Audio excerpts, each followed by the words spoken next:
Welcome back to yet another episode of the Evolution Project podcast.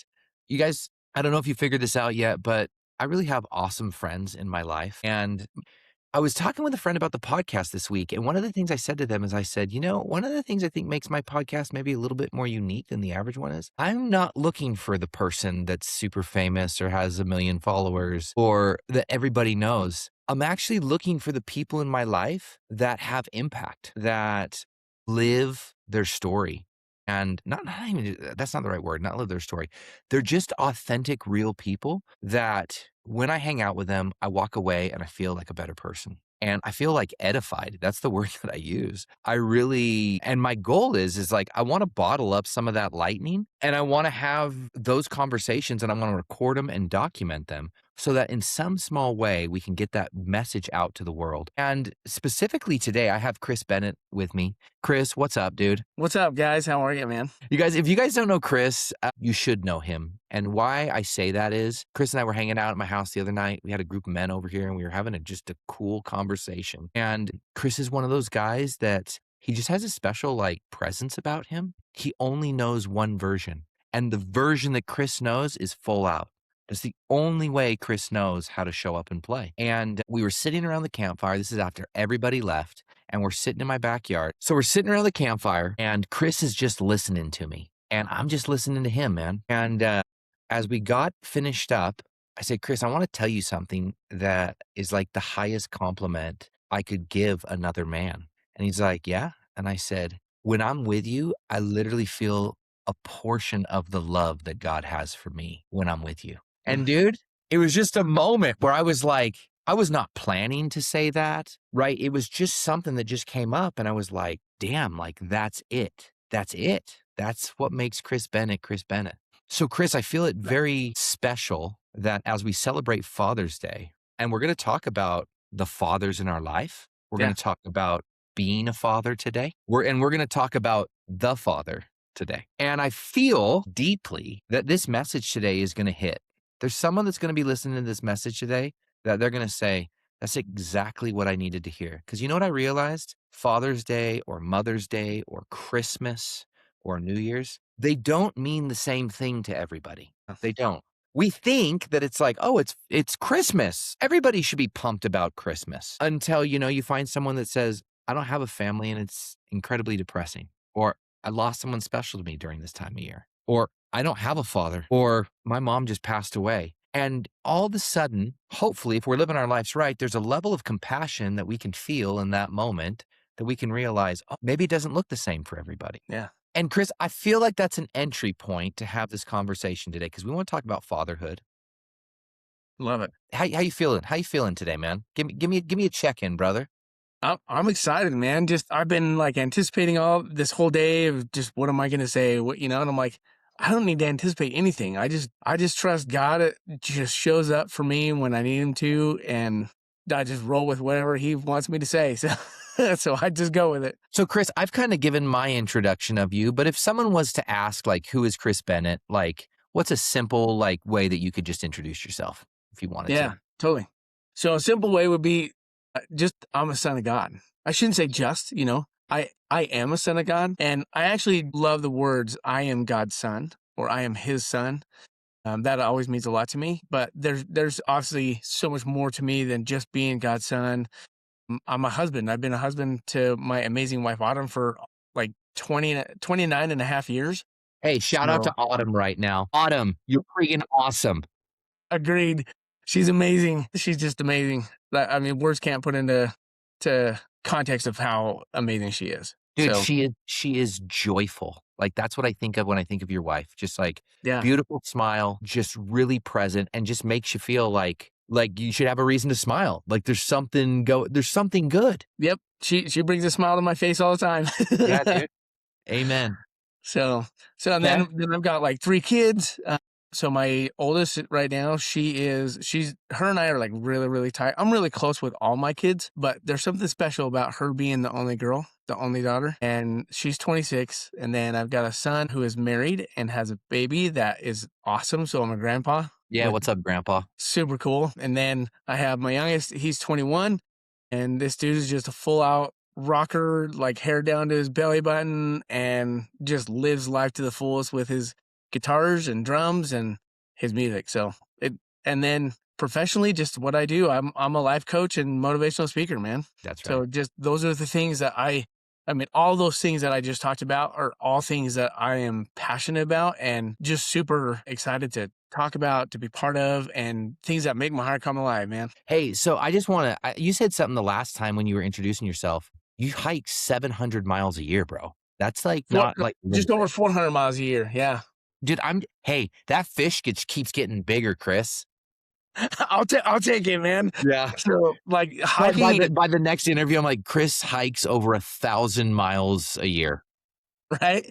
Maybe by then I will be. Yeah. So well, maybe I'll even work up to 700, which would be awesome. But like hiking is absolutely a passion of mine, or a That's passion of right. mine, because when I'm able to, as soon as my feet hit the dirt, it's me and God. Like it's time for me to connect with Him, to connect with myself. A lot of times I'm with another buddy or numerous buddies. Me and you've gone on amazing hikes and just Yeah. connected through the whole hike and just connected with God in it too. And that's just the place where God finds me and where I find God, and I seek Him out there, and it's such a beautiful place for me. Hey, so one of the things I'm gonna put out there is that when we release this podcast, it's gonna actually be the week of Father's Day. Like, you are one of my people I really wanna share about fatherhood Sweet. with. By the way, and my actual father. That's the other person I'm gonna kinda share with the world. Heck yeah.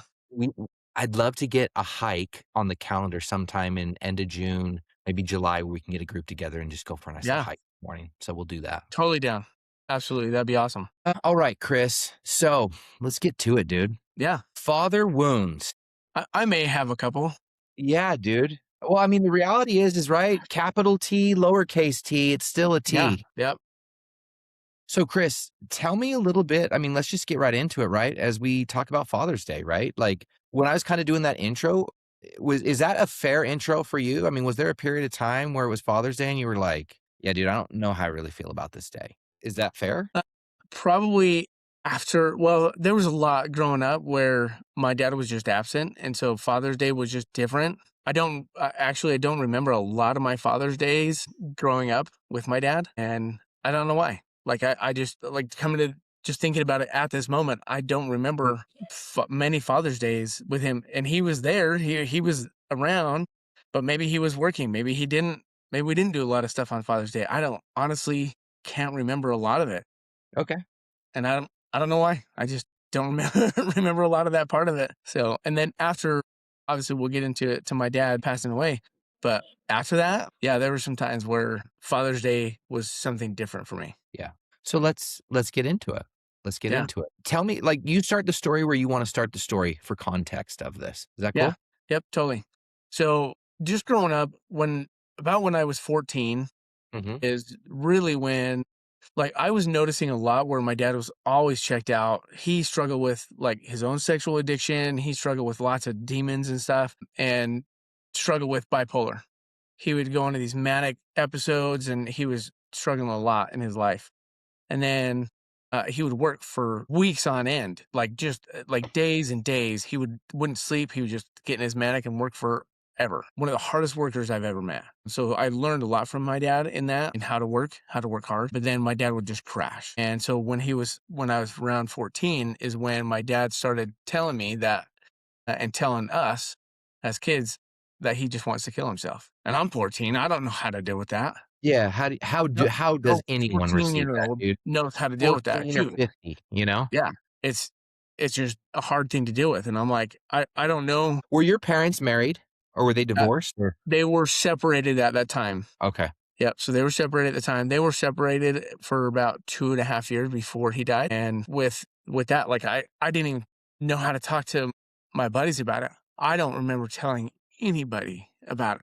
And I think of that wounded boy in being 14 and not having anybody to talk to about it, or not knowing how to talk to about it. So I just internalized it. And then I was just scared that I was gonna come home one day and find my dad dead. And when I was 17, so 2.5 years later, I was 17, I was just working in a tree nursery for selling Christmas trees, and it was December 7th of 94. So this is a long time ago, guys. Like this is 30 some odd years ago, right? And so Can it's I been a pause while. for a second? Yeah.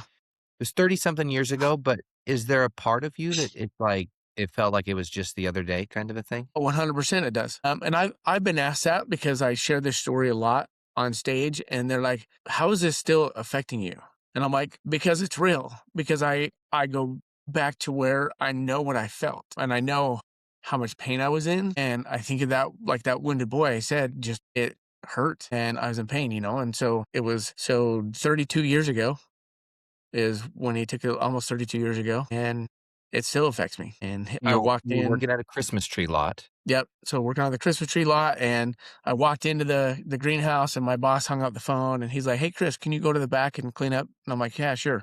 So I go to the back, I start cleaning up, and within 5 minutes, my mom comes through the doors and just frantic, and she just has this fear on her face, and she's like, "I'm so sorry. I'm so sorry." Like I can picture her face today, and she's like, "Your father shot himself today or tonight," and I was just so angry. So much anger was just immediately right there, and I'm just like, It was already you had just been capping this down, "Yeah, yeah." and it Just totally blew up as soon as that happened, and I'm just like, I mean, I was screaming the F word, I was throwing punches at the air, like, everything. I was so angry that I wasn't good enough, that he couldn't stay here for me, and I questioned for a long time, like, what did I do wrong?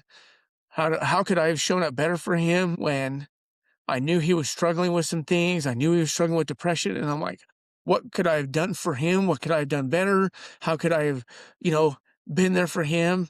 And I just went through those thoughts for a long time. And my brother was on a mission in Japan, an LDS mission in Japan at the time. And so we were talking on the phone, and I mean, the images that I would put in my head over and over again, my brother would do the same thing over in Japan. It was like literally we were talking about the same imagery that we were picturing, and I feel horrible because he did this in front of my parents had got divorced November 1st of 94, and then he ended up killing himself December 7th, 94. But my dad, so he and I share our birthday, September 30th. Well, that year in 94, he actually went and got remarried on our birthday to another woman. But my parents' divorce wasn't finalized until November 1st. So I don't know how he was thinking that we can just go ahead and go get married again. But he actually took his life in front of her in their basement, in her basement. So like, I can't even imagine. Her 10-year-old son was at the top of the stairs. He was home. And so I can't even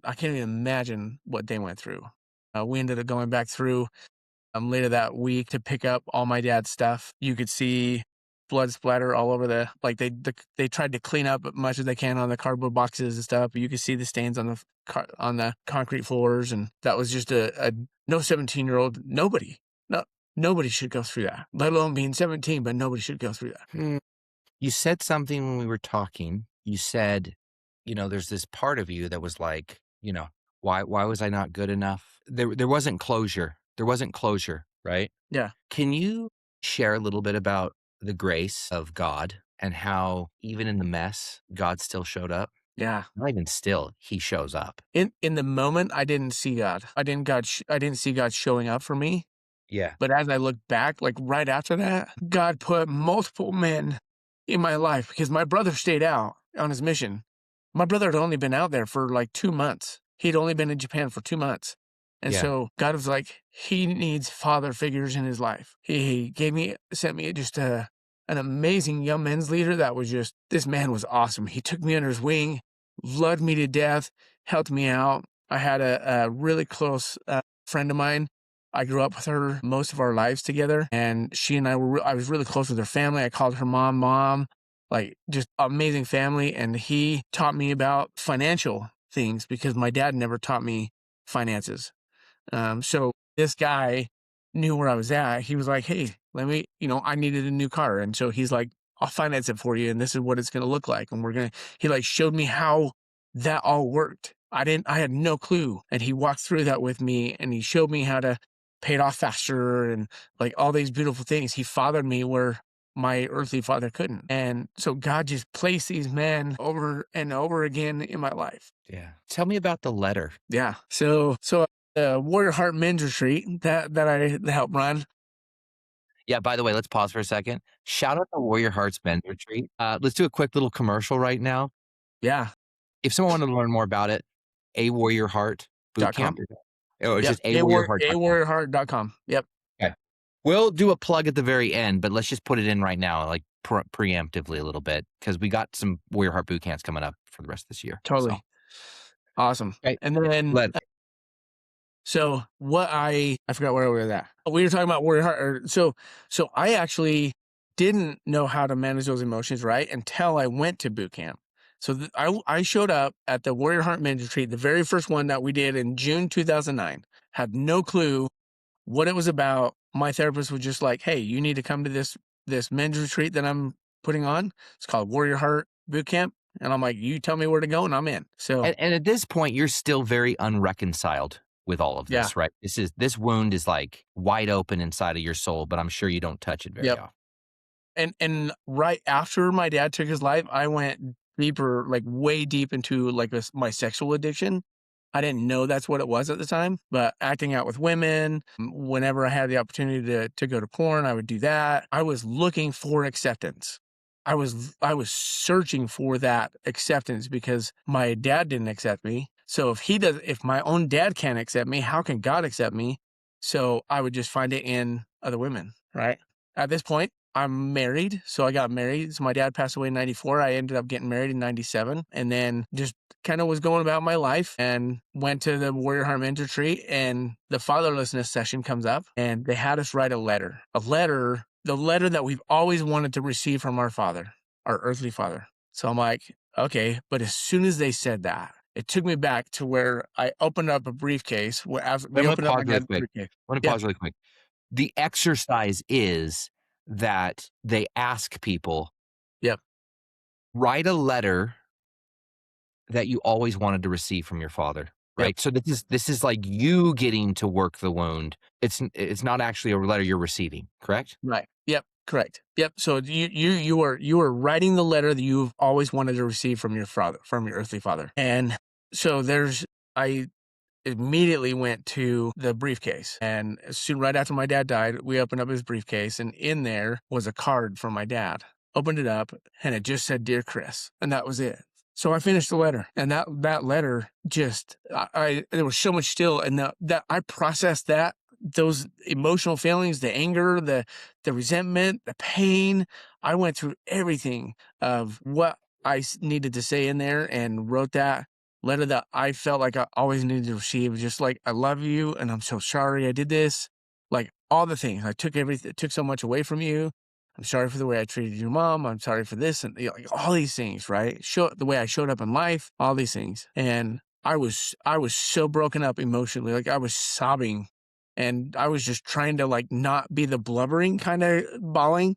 And this is the first time I'd ever had anybody come up and be prayed for by another brother. This man didn't have any idea who he was, came up to me and tapped me on the shoulder. And he's like, "Can we pray for you? Can we pray with you?" And I'm like, "Yeah, I don't know what to expect." But we got into this prayer, and it was so beautiful. It was when God just spoke to me and told me that my dad had nothing to do with the love that I was yearning for, the love that I was trying to get had nothing to do with my dad. Like my dad loved me. His death had nothing to do with what I was going through. Had nothing to do with how much he loved me. And him taking his life had nothing to do with that. So that's what I was trying to get at. His death had nothing to do with the love that he had for me. Yeah. It wasn't up to me. There wasn't anything else that I could have done to save my dad. It was his journey that he needed to go on with God and figure out where he was at in his life. And he's just struggled with his own demons. And that was really powerful. That was where the grace came in, to just finally let go of that incredible grace. I mean, during that time, or right before that, I mean, I had been having multiple affairs on my wife. I had all sorts of things going on. My wife even tried to take her life because of my addiction to women and acting out with women. And I started making some massive changes in my life. And now here I am. I'm like 18 years sober now, as we're doing this podcast, over 18 years sobriety. And but at the time, I had about a year of sobriety by the time I went to the boot camp. And the grace came in of like, God was like, "I still love you and you're mine." And that letter was beautiful. And years later, my mom My mom passed away in 2014. So 10 years later, my mom passes away. She's 64. She passes away from like medical issues and stuff that she had. And me and my wife are going through my mom's papers. And Autumn goes, "Hey, here's a letter to you." I'm like, "What?" And she goes, "I think it's from your dad." And it shows that it's from the jail. So my dad went to jail and he wrote a letter to me. And I opened up this letter and it was the first time I'd ever heard my dad speak to me that way. The love he had for me, like everything I've ever wanted from a letter from my dad, like it was all there. And I just sobbed. And my wife just held me as I finally heard the words from my dad that I've always wanted to hear. And it was such a beautiful and profound experience. I didn't know that my dad had ever written this letter to me. And I find it forever after he had passed away. Probably that moment where it's like, would have been really nice 20 years ago, you know? But that's the thing is like, God knew when I needed it. God knew that back then it wouldn't have meant as much as it did You when I might have found. still been so angry that you just would have been like, "Yeah, right," Yeah. and burned it, you know? Yeah. Yeah, who knows? I don't know. I'm making an assumption, I guess, there. Yep. But so, Chris, we talk about these father wounds, right? The deepest. Like those are the deepest because why, Chris? Why is the father's wound? I mean, and I think the reality is like, it's so easy to like step over, right? Because someone could be listening to this right now and going like, well, my story is not Chris's story, so I don't have the right to, I don't have a father wound like that, so I guess I don't have a father wound, right? Do you see what I'm saying? Like they can diminish it, but let's dig into this. So what is a father wound? Like what are we talking about right now? Yeah. So the way that I look at it Yeah. is growing up, every boy has two things that he's looking for: the love from his father and validation from the father, from our heavenly father, right? Yeah. And when the love from our father isn't there, then we search for that validation. We search for that love other places, that wherever we can find it. And that's where some wounds get created, because we're searching for something that isn't there when we're constantly looking for something here on earth to be able to fulfill that, to meet that answer that question, right? Do I have what it takes? Am I enough? Am I good enough? Right? And so when we look at those wounds, the wounds come in and they can come from fathers that are great fathers, but maybe they're working all the time and they're busy and they're not there. Maybe they're just not there present, like emotionally, they're not there. I work with a lot of clients that's where they're at, right? They just aren't there emotionally because they don't know how to be, or they Right. hold everything inside. And so maybe a father has got so much weight on his shoulders that he doesn't know how to voice, "This is the pain that I'm in." And he just tries to do everything on his own, and doing it on your own doesn't work. I find it interesting that the month of June, we not only celebrate Father's Day, but it's actually Men's Mental Health Month, right? Yeah. Isn't it interesting that the month that we honor the father is the same month that we bring up men's mental health? Like I feel like I don't think that's a coincidence, right? Like Totally agree. the weight, right? I feel prompted to just kind of share this experience because as we talk about father wounds, so there's a men's group that I went to that has had impact and influence my life. It's called Sacred Sons. I don't know if you've ever heard of it before. I've heard of it. I don't know much about it. Yeah. So Joe Spearden, shout out to Joe Spearden. He I introduced freaking me. love Joe, dude. Dude, everybody I loves Joe. love Big Joe. Joe. I tell Joe like he's like this big brother. I'm like, Joe, you're the guy that like I feel like I can go pick fights with people because I know you're my not that I want to, but like if I ever did, Joe's the guy, right? He's just this huge 6'6" guy that's probably 270, just big boy, right? Yeah. So I go to I go to this Sacred Sons event, and they do these activities where essentially they create a circle and then they have a facilitator and they invite men to come into the circle, and it's like, what do you want to talk about? Like, what do you want to bring up, right? And dude, I had one of the most profound father wound experience healing witnesses that I've ever Mm. seen in my life, dude. So there's this kid that gets up into the circle, and he's a 20-something-year-old guy. He's got like dreadlocks, looks very like nomadic. That would be the way where I would describe him. Just kind of vagabondish, you know. And he starts to work through his father wound, is what comes up, and he says something that just like he's angry at his dad. And then the dude's like, "Why are you mad at your dad?" And he's like, he sent me to a camp and basically like every summer he'd send me to a camp for like 3 months and just like abandon me essentially, like Yeah. and he was just angry. He's like he like from the time I was 14 to the time I was 18 and then I left the house, right? And he was you could just see him work through his anger. And part of this thing is like they encourage you to tap into all of it, right? Like, Right. To feel oh, it. Feel feel it it, all. right?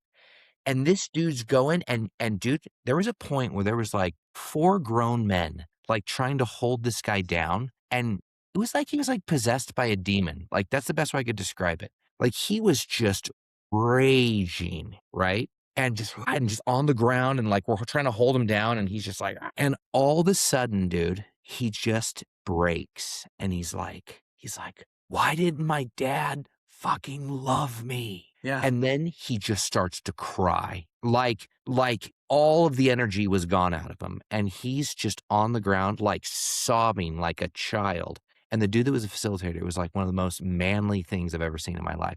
This dude's, like, very in shape, like, represents, like, masculinity when you look at this guy. Right. He sits down on the ground, and he pulls the guy into him right between his legs, pulls him right there, his back into him, puts his arm around him, and just holds him there, dude. And this dude is, like, losing it, like, "Why didn't he love me? Why didn't he love me?" And then he's just sitting there, like and then there's this dude in the circle that is clearly impacted by this. This guy's, like, very much losing it, and this Yeah. guy's probably 50, and all of a sudden, the facilitator looks up at the guy, and he's like, "Is there anything that you wanna say to this man right now, Doc?" And the dude's kind of composed himself, but he's still just You very can tell just he's worked up. well, he's broken, dude, like, Yeah, this like guy, he's like, the bawling. He's like, the brokenness is full on, right? And the dude's just crying, and he looks at him, he's like, "Dude, I'm your dad, like, I've done the exact same thing to my son," and he "Ugh, loses it, dude. And this is, like, real time. I'm just sitting there, I'm like, "Oh my gosh," and then what a beautiful experience, right?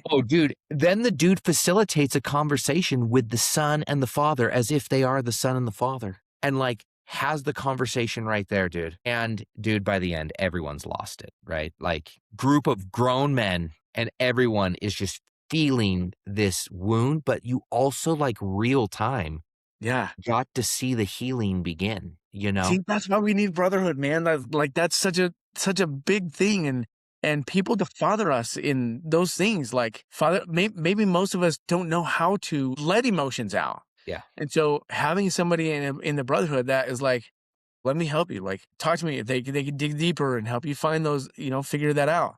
And it's just such a beautiful experience to witness, right? Yes. But it's a beautiful, beautiful, beautiful experience to just facilitate that Oh, and dude. help someone find that catharsis of insight and that catharsis that just changes them. Those are the experiences that I've had, even just within the last 3 years, because as I'm a life coach, I still do my own work, Yeah. right? Yeah. I still, as I'm learning how to be better for my clients, I learn new things. And so I have to do my own work. And one of those was doing some work around my dad. And I thought it was going to be towards my son, Easton, because my son struggled with suicidal ideation for a long time. And then I did some work around it and ended up bringing my dad into this whole, it's called the psychodrama. Brought my dad into this and got to the point where I was screaming at my dad. Just, you took this away. I mean, finally, like letting him have everything that I've ever wanted to say what I needed to say, felt what I needed to feel, did what I needed to do, be who I needed to be. And I was just like so much angry, letting it all out. And the facilitator at the time handed me a yoga mat that was rolled up and moved me over to next to a couch. And he's like, let the anger out and tell him where you're at. And like, I'm just like beating this couch, and this catharsis of emotion just overcomes me. And like you said, that point of breaking, Yeah. like that happened for me. Yeah. And I was sobbing and just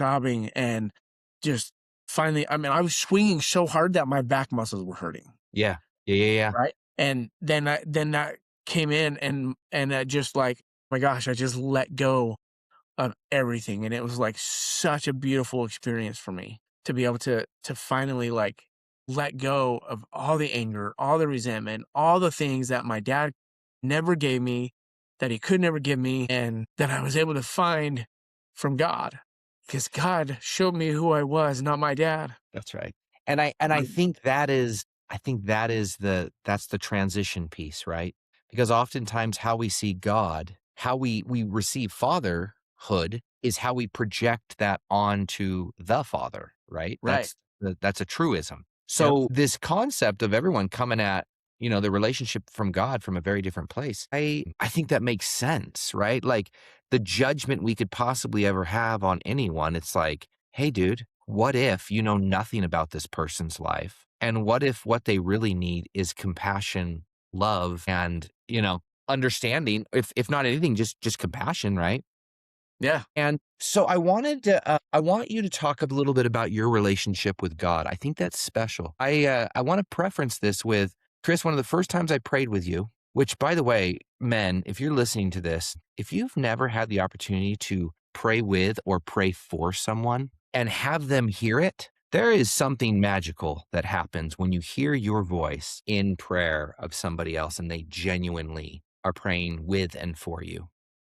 Yeah. I had that experience with Chris at one of my first Warrior Heart boot camps. I come up there and I just found out the week before that my wife and I were pregnant with our fourth child. That was very unexpected. It was 10 years later. And I was carrying that and I hadn't talked to anyone about it. And all of the stuff was boiling in me. And I remember I showed up to Warrior Heart boot camp. I showed up a little bit late and Chris and Steve are there and they're just being good brothers. And they're like, hey, anything you want to pray about? And I'm like, actually, yeah. And we get in a circle and Chris starts the prayer out, and this is what Chris says. He says, Dad. And I was like, what's he doing right Like now? I'm addressing God and saying, Yeah. hey, yeah. Like literally my first thought was like, Dad, like, what's he talking about right now? And then all of a sudden, the way you just started to talk to God was like nothing I'd ever heard before. It was not we thank thee and thou and this and that. It was like, hey, Dad, I'm here with Bryan. And I could just feel it in my heart, man. And I was like, dude, Chris has a relationship with God that I haven't experienced fully yet. And I want to. Would you maybe talk a little bit about your relationship with Dad? Yeah. It's been an awesome journey, a hard journey, but I had to really learn how to even talk to God. Because, like you said, we talked about putting the face of our earthly father onto the face of God. Yeah. And I did that. So I was like, my dad is angry. So God's going to be angry because of the things that I was doing in my life, having the affairs, looking at the porn, like all these things. Like, God couldn't love me. How could he love me if I was doing all those things? And God finally reached down to me one time, and not one time, I could see him like throughout my life, but this one specific time, he's like, Chris, your family needs you. You need to make some changes in your life, and I'm going to walk with you every step of the way. I just need you to trust me. So I was scared to death because I had other additional affairs that I had to still disclose after my wife tried to take her life. And so I was like, all right, God, like, here we go. Took me 2 months to get the courage to come out and like lay everything out on the line for my wife. I told her everything, all the affairs, everything I was struggling with, everything. And Autumn said, she's like, I watched you become someone new in front of my eyes. Like, as soon as you like disclosed everything, she goes, you literally changed because I finally took off all the weight, all the pain, and I just let it go. Guys, I was scared to death of what is Autumn going to leave me, because I'm like, I don't know, even if she is, and I get it. I totally get why she would leave me, but I didn't know where God was going to take me. God knew what he's doing. Like a month before that, my wife was praying in the kitchen and she's like, God, I can't do this anymore. I can't. She's like, I can't control his addiction. I can't control him. I can't manage him. She's sobbing on the floor in the bed in the kitchen. She's just pouring her heart out to God. And he said, Autumn, just give me Chris and I'll take care of him. And a month later, I came to her and went through everything. And we started this amazing, beautiful journey together of rebuilding our marriage, me letting go all the addictions that I was struggling with. And God walked with me every step of the way. And so I'm like, this is what it's like when I trust God. Holy smokes. Like, what have I been? I've been so scared to trust him and to believe that I'm worthy of him still loving me after Mhm. all the things that I had done. And he's like, let me show you, man. Like, all the things. This is when I showed up for you. This is when I was here for you. This is when I was here for you. This is what I did to help you in your life. Like all these things. I'm like, holy smokes. Like he's just like through this whole, my whole life, it just all came clear because I finally let go of the addiction so that I could finally see God for who he Mm. was. And so from that point on, man, I made some pretty amazing changes in my life, lifestyle changes. And here I am like 18 years later with 18 years sobriety of not being with other women, no porn use. Like it's been an amazing thing. And I notice like when things come out, things get hard, which doesn't mean that I have this amazing, perfect life. For years, I struggled in my career, years. And finally, God was like, Chris, I've got more for you. If you walk with me, I've got an amazing, larger story for you. Yeah. I've got this journey that we're going to go on, and you're going to see things about yourself, and you're going to find and discover things that you've never known about yourself. And he was right. When I did, he just like kept walking with me, and I'm like, things would come up and get in my face and get in my way and try to stop me. And God's like, just trust me. Just keep walking with me. Just, I've got your back. And so I kept trusting him with my son. When he came to me and said that he's been struggling with suicidal ideation for years, found that he went through an intensive doing a lot of psychodrama and stuff like that. He came out a new kid. This is like 4 years ago. 3 years ago, he came out somebody new, like completely changed his life. Recently, my son, just a month ago, or no, not a month ago, a week ago, from today, right now, a little over a week ago, my son said, hey, Dad, my suicidal ideations are back. And everything that I've learned is to continue to just trust God. And God showed me how I can show up for my son and how I can be there for him. And it's not just him. It's like showing up for all my kids and fathering them in ways that my father couldn't do it. And I know that there's ways that my kids haven't been fathered. And I've asked other men to come in and father them. Like, hey, can you father my son in this? Because I don't know how to do it. And to be in a place where like a lot of men are like, no, I'm not going to ask other men to help father my kids in that. You know, they have this pride or whatever. It's like, no, like, I don't know. Hey, can you do that? We just went out to Hawaii, and I don't know how to teach my kids how to surf. I know how to snowboard like crazy. I'm great at snowboarding. Taught them how to snowboard. The water's totally different. I had a buddy of mine that moved out to Hawaii, and I reached out to him, and I'm like, are you going to be there? And he's like, yeah. He's like, where do we meet? I'll bring the surfboards. And he taught my kids how to surfboard or how to surf. And I'm like, thanks for fathering me. This was the best day. My kids said, Dad, that was the best day that we had out there, because I didn't let my pride get in the way. I was like, dude, Father, like, bring it on. And so God shows up through other men. God shows up in so many different ways. God knows how to reach you. God knows how to reach us in the craziest ways. That's right. And you know what's cool? He doesn't force us. No. There's no hostages. There's no ultimatums with God. God's like, hey, dude, I love you, unconditional, but I'll let you walk your path, and I'm still here always. Hey, Chris. So as we kind of start to get towards the end of this, first question I have for you: is there a message you want to say to your sons and daughter on Father's Day? Is there something you want to share with them? Yeah, when I can gather myself to my kids, the reason I fight for you is because you deserve to be fought for. And you didn't have to do anything for it. You didn't have to show up for me in a certain way. You didn't have to be a certain kind of kid. You didn't have to be the perfect kid, and you didn't have to do anything for me to just love you. I love you for who you are right now, for who you're going to become, who you've been. Like, yeah, I may not have loved all your decisions, but it doesn't change my love for you. You're mine. So I will always fight for you. That's right. So, Chris, about a week ago, we were sitting around a campfire, which was absolutely amazing. Yeah, man, it was wonderful.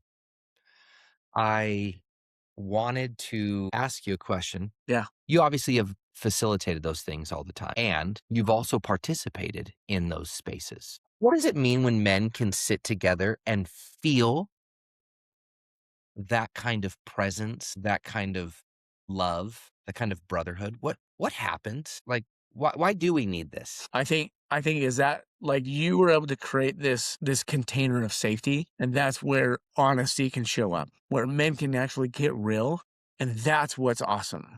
Because men can actually finally like open up their hearts to like, this is where I'm at. and there was a couple guys that are like, I've never shared this with anybody, or maybe like one or two other people. And there's a bunch of men that they don't know. And they're like, here, let me pour my heart out to you and tell you what I've got going on, you know?